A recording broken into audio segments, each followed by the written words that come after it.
नेता प्रतिपक्ष उमंग सिंगार ने राज्यपाल के आदिवासी समाज को लेकर दिए गए बयान का समर्थन करते हुए कहा कि यह एक गंभीर सवाल है कि क्या आदिवासियों को केवल वोट बैंक के रूप में देखा जा रहा है या उनके वास्तविक विकास पर ध्यान दिया जा रहा है। सिंगार ने आरोप लगाया कि आदिवासियों के विकास के लिए आवंटित धन का सही उपयोग नहीं हो रहा और मुख्यमंत्री को इस विषय पर गंभीर मंथन करना चाहिए ताकि उनके अधिकार और आर्थिक उन्नति सुनिश्चित हो सके।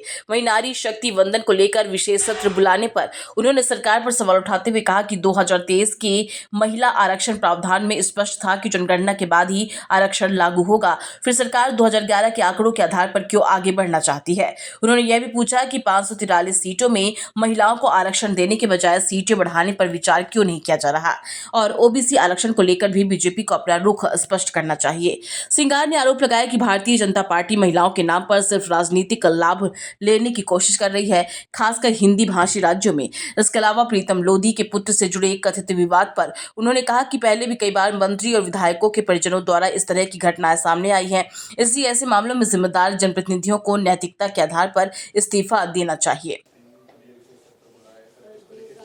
देर रात तक सदन चला और प्रधानमंत्री कह रहे हैं कि श्रेय लेने की बात है तो मैं तो अपने सरकार के फंड से आप लोगों को कुछ छपवा दूंगा, कोई श्रेय नहीं लेना, श्रेय की जरूरत नहीं, हम श्रेय नहीं लेना चाहते, हम आपकी फोटो छपवा देंगे।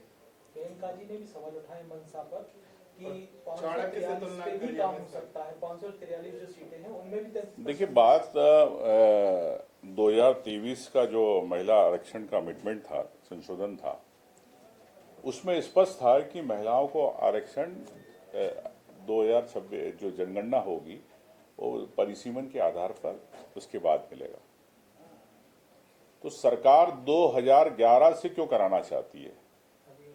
आज महिलाओं की आबादी बढ़ गई, महिलाओं की जनसंख्या बढ़ गई है, तो क्या महिलाओं को अधिक प्रतिनिधित्व रोकना चाहती सरकार? एक चीज। दूसरा, मेरा गिरास है कि 550 सीट है, माननीय प्रियंका जी ने भी बात कही, 550 जो आपकी सीट है 543 सीटों पे, आप 543 पे तो दो, 850 तो दूर की बात है। सीटें बढ़ाना चाहते हो, इसलिए महिलाओं के नाम पर आप सीधे सीधे राजनीति करो। क्या महिलाओं के अंदर, क्या ओबीसी महिलाएं कहाँ गई देश की, जिनका 50% हिस्सेदारी है? क्या उनको ओबीसी महिलाओं को मिलेगा? ये बताए भारतीय जनता पार्टी। और मैं समझता हूं कि तत्काल जो सीधा सीधा परिसीमन, यानी अब चुनाव कैसे जीतना, भारतीय जनता पार्टी महिलाओं के नाम पर राजनीति कर रही है। कांग्रेस पूरी तरह महिला आरक्षण के साथ है, लेकिन महिलाओं को प्रतिनिधित्व कितना मिले, उसमें से जो जातियां हैं उनको कितना मिले, इस पे भी चर्चा होना चाहिए। तो क्यों नहीं करना चाहती भारतीय जनता पार्टी? सिर्फ और सिर्फ हिंदी राज्यों के नाम से वोट की राजनीति करना चाहती है। दक्षिण के राज्यों को क्या होगा? दक्षिण में जो स्थिति है आप देख रहे कि वहां पे जनसंख्या के आधार पर सीटों का होगा। तो भारतीय जनता पार्टी सिर्फ सत्ता में रहना चाहती है, वो महिलाओं के नाम पर राजनीति करके देश को गुमराह कर रही है।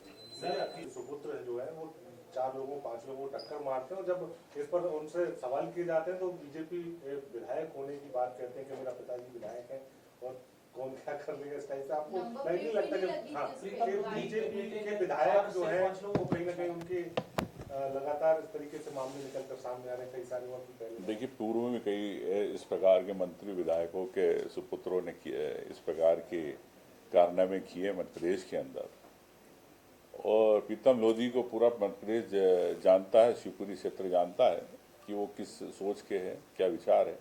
तो मैं समझता हूँ कि अपने बेटे में संस्कार दे, अच्छे संस्कार दे, ये मैं प्रीतम लोधी जी को कहना चाहूँगा। और इस प्रकार की घटना और सरकार की तानाशाही निरंकुशता के कारण होती है। जब कोई बोलता है कि मेरे पिताजी अगर विधायक है, मेरे पिताजी मंत्री है, तो मैं समझता हूँ कि ऐसे मंत्री विधायक को अपने पद से इस्तीफा देना चाहिए। सरकार उनकी है, उसके बाद आप खुद भी एक आदिवासी नेता हैं। देखिए, मैं समझता हूँ कि राज्यपाल महोदय ने बड़ा गंभीर सवाल उठाया और एक प्रश्न किया मध्य प्रदेश सरकार से। क्या आदिवासी सिर्फ इस मध्य प्रदेश में सिर्फ वोट के लिए है?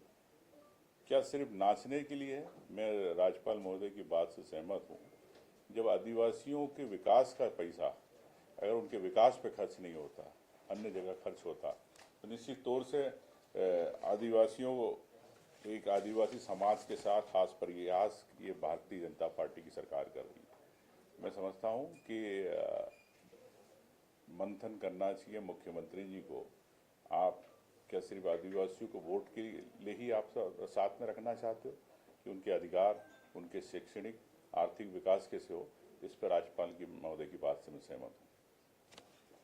एक महिला मुख्यमंत्री है और वो भी जो है आधा राज्य जो है वो। देखिए, भारतीय जनता पार्टी निश्चित तौर से किस प्रकार से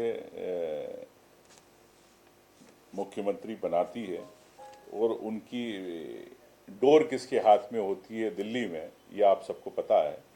क्या ऐसे मुख्यमंत्री बनाएंगे जो स्वयं निर्णय ले सकें, चाहे महिला हो चाहे पुरुष हो। लेकिन मैं समझता हूं कि महिला विरोधी भारतीय जनता पार्टी है और मैं तो समझता हूं कि सीटें अगर नहीं बढ़ाना चाहते तो आप 543 पे आपको देना चाहिए। ये सिर्फ सीटें बढ़ाने की देश में लड़ाई चल रही 850 में, ताकि हम देश के अंदर वापिस से सरकार में कैसे आए।